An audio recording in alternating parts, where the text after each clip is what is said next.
Hey guys, welcome to another Thursday edition of the Vinyl Den, your channel for record collecting by record collectors. My name is Nick. Today I want to talk about something that it seems like it's talked about a lot in the music community, kind of what is the best decade in music. But today I'm going to kind of focus in on a single year and talk about what I feel is the best year in music. If you haven't done so yet, make sure you click on the link down below and go check out the Vinyl Den Facebook group. I know we say it every week, but it's a growing community where we kind of continue the music conversation. There's also a couple of other links down there. There's one for the Vinyl Den merch page. If you want to buy a t-shirt or sweatshirt. There's also a link for the Vinyl Den Patreon page. If you want to support the show, it's always greatly appreciated. If you enjoyed the episode, make sure you give it a thumbs up. Hit that subscribe button and make sure you hit that notification bell so you're notified every time we release new episodes. So going back a couple of years, if you don't know, Ian and I have a podcast that we do. We've been doing it since the beginning of 2017, and it's generally not really music related. That's why we don't really talk about it much on the show. But a couple of years back, I want to say it's probably 2.5 years ago, we did an episode. It was all about what we considered the best years in music.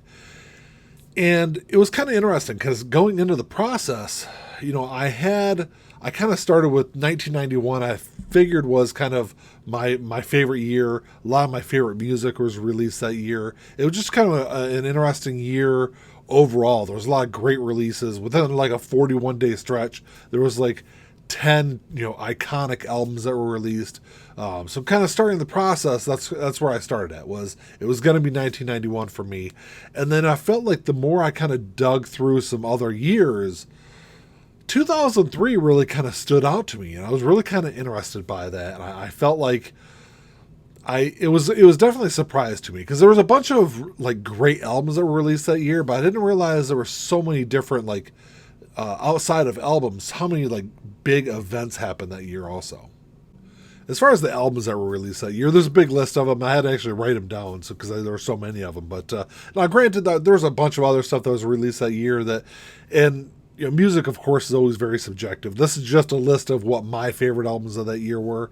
And then I'll kind of get into some of the other stuff that happened. But just real quick, you had the White Stripes' Elephant came out that year.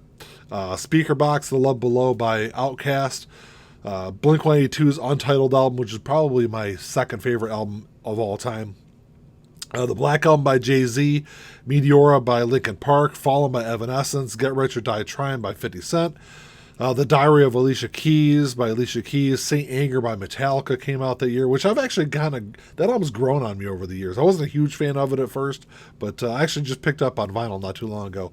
Blackout by Dropkick Murphys came out, which is probably my third favorite Dropkick Murphys album. The War on Errorism by NoFX. Elefunk by Black Eyed Peas. Heavier Things by John Mayer. The Reason by Hoobastank. Before Everything and After by MXPX, which is, I'm a big MXPX fan. It's probably one of my top 5 albums of all time. What else came out that year? Indestructible by Rancid, which is a fantastic album. So Long Astoria by the Ataris. Take This to Your Grave by Fall Out Boy. Anthem by Less Than Jake. Welcome Interstate Managers by Fountains of Wayne. Ocean Avenue by Yellow Card. Just like a ton of great stuff. Really from a bunch of different genres really came out that year. If you're a big rock fan, there's great rock stuff that came out.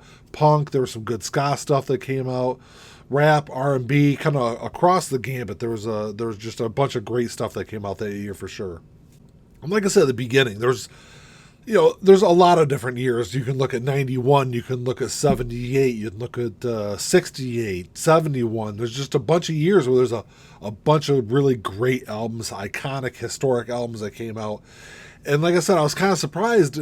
I guess not really surprised. I knew there was a lot of stuff that came out in 2003, but there's probably a good quarter of those albums that I really didn't know came out that year. So it was kind of once I really kind of started digging into that year when we were doing that podcast episode, I was really surprised at how many great stuff came out that year. Like I said, you can make the case for a lot of other years as far as that stuff goes. I think it was the other stuff outside of the music releases that kind of made 2003 such a really big, important year for music as a whole.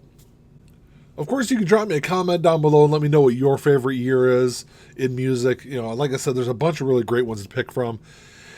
So outside of the music releases, I've got a list here. It's not really in any kind of chronological order or really kind of any order at all, but kind of like the big things, like two really big things happened in 2003 that I think have shaped music over the last, couple of decades. And the first one is the legal version of Napster was released. And, Napster was a file sharing program from the late 90s, early 2000s. Of course, there's a bunch of lawsuits and things over it.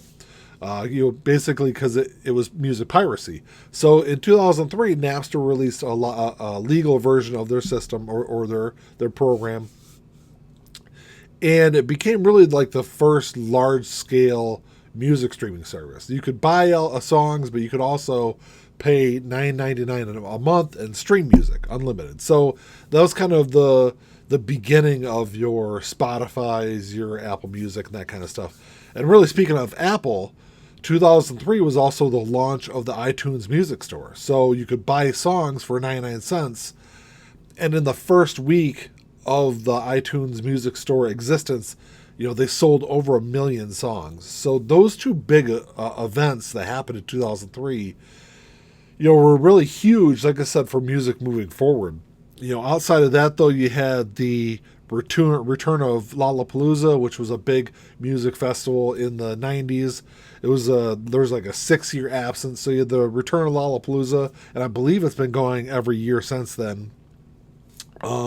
Pink Floyd reunites, obviously without Roger Waters. That didn't happen for a couple more years after that. But 2003, they returned, where they reunited for Steve O'Rourke, who was their manager. He died, so that was at his funeral that they reunited for. They did 2 tracks, I think, during his funeral. If you're a big Judas Priest fan, Rob Halford returns or reunited with Judas Priest in 2003. There's a couple of big arrests that year, too. You had the arrest of Michael Jackson. You also had the arrest of Pete Townsend. Pete Townsend was actually acquitted a couple of months later. And then you also had the arrest of Phil Spector in 2003, which was, I believe he was convicted, or I don't know if he was convicted and then he fled, or if he fled during the trial. It was on the run for a number of years after then. So there was also, a couple of big things that happened that year. Obviously not good things, but, all 3 of those were hugely influential people in the music industry for the last, 40 years prior to that. So, those were all three of those were huge events that year also. There was also some really tragic events that year also. In 2003, that was the year of the Great White Concert Fire that killed 100 people. And Ty Longley, their guitar player, was one of the people that died in that fire. You also had the death of Johnny Cash. Johnny Cash, of course, is an iconic person in music. And actually his video for Hurt was released, I think it was January, February of 2003, and then he died later that year. You also had the Dixie Chicks controversy. There's a couple of controversies that happened that year. Dixie Chicks, I think it was in the UK on tour. I think it was Nadley, had some very sharp criticisms for the Bush administration, George Bush in particular. And then later that year, during a Pearl Jam concert, Eddie Vedder had some similar comments about the Iraq War and about President Bush. And there was like a large group of people that walked out of the concert in protest for what he said. So there's some tragic events. There were some controversies. There were some arrests. There was some great music. There was like the beginning of streaming services and a digital purchasing of music. So like I said, overall, 2003, for me personally, was this hugely important, iconic year, really from beginning to end. And there's a whole bunch of other stuff that smaller events that I left off, as far as like iconic concerts and festivals that happened that year also. So like I said, overall, 2003 for me is my favorite year in music. So I don't know, this kind of topic has always kind of interested me. I know Ian and I have gone back and forth, really for the last couple of decades talking about this kind of stuff. But I'm really interested to know what you guys think. Drop me a comment down below. Let me know what your favorite year in music was, some of your favorite releases from that year, some of the big events from that year, whatever you want to toss down there. I always look forward to that conversation. If you enjoyed the episode, make sure you give me a thumbs up. Hit that subscribe button down below. And come back and check out the show on Sunday. Well, that's all you got. Until next time, keep on spinning. Peace.